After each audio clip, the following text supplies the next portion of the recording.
2. Khojanov in the ranks of national and bourgeois intellectuals.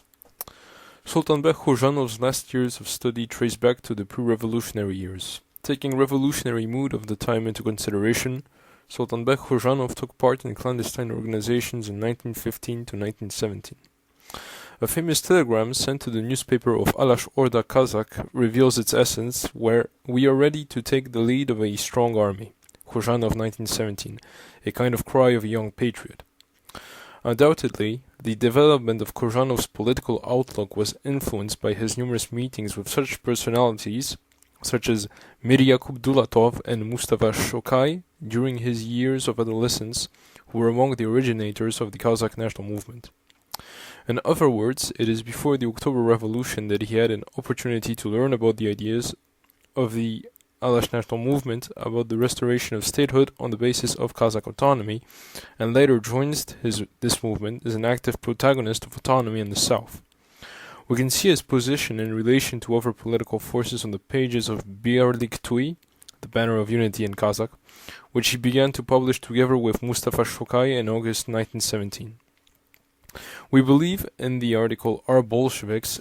Sultanbek Khojanov expressed a common view of the bourgeois intelligentsia on the evolving political situation during the February bourgeois revolution. Now the Russian government is helpless as it is struck with a terrible disease. A true name for this disease is ignorance. A false name is Bolshevism. The current state of Russia is obvious both to those with vision and without.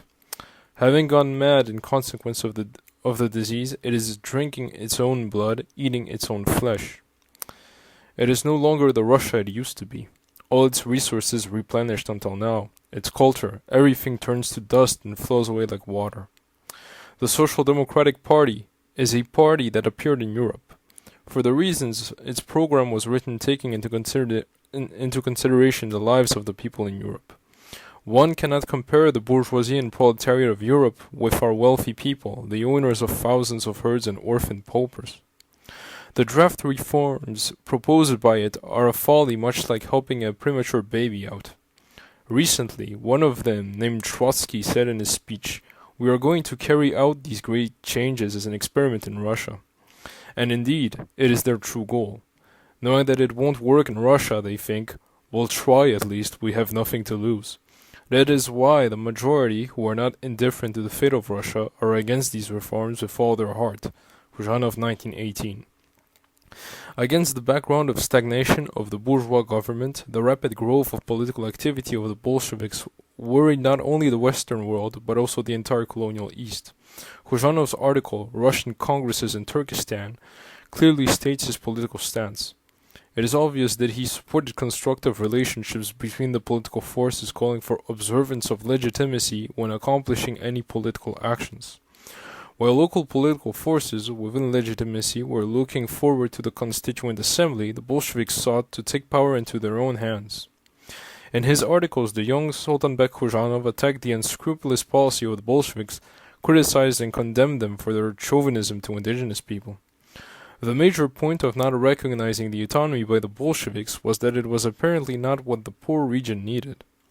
Ali Khan Bukhaykhanov, the leader of the Alash movement, declaimed against the radical nature of the Bolsheviks' actions in Kazakh newspapers.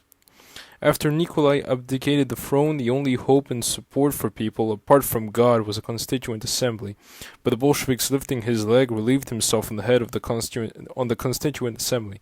Bukhaykhanov 1918.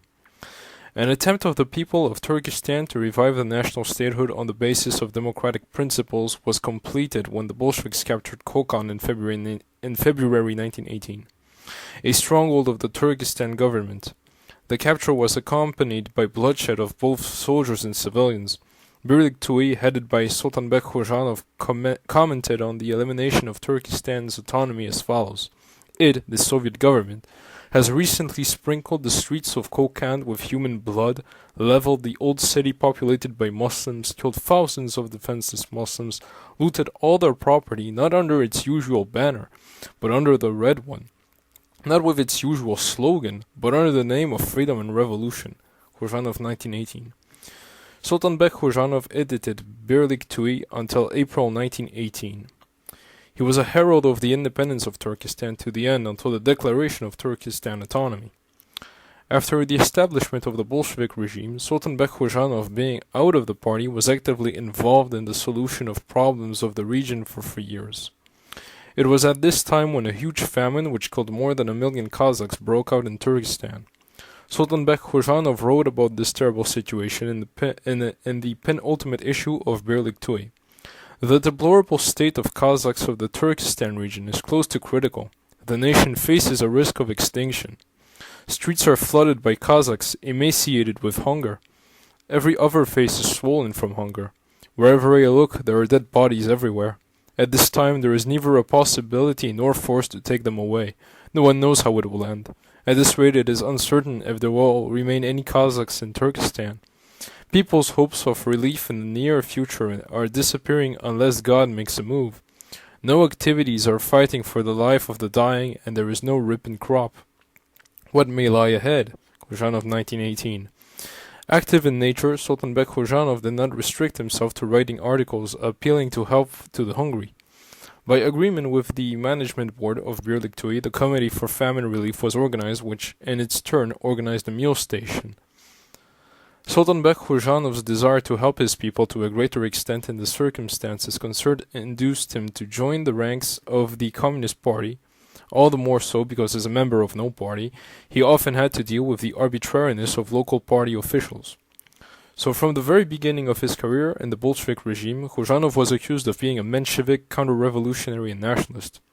Sultanbek Khojanov had to join the ranks of the Communist Party in March 1920. Nevertheless, from then on, he started his rapid movement up the party ladder.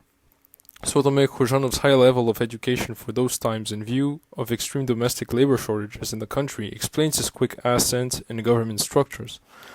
Thus, in September 1920, at the 5th Congress of the Communist Party of Turkestan, he was elected a member of the Executive Bureau of the Central Committee, and as early as the 9th Congress of Soviets of the Turkestan Republic, he was elected a member of the Presidium of the Central Electoral Commission of Turkestan.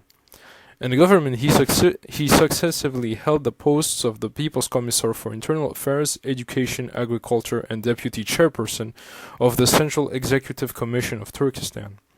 In November 1924, he took a post of the Second Secretary of the Kazakh Regional Committee of the Communist Party of the Russian Soviet Federative Socialist Republic Bolshevik and the Kazakh SSR. It should be noted that since 1920, holding positions of higher responsibility, he concurrently held the position of an editor of Akjol, a mouthpiece of the Central Committee of the Communist Party of Turkestan.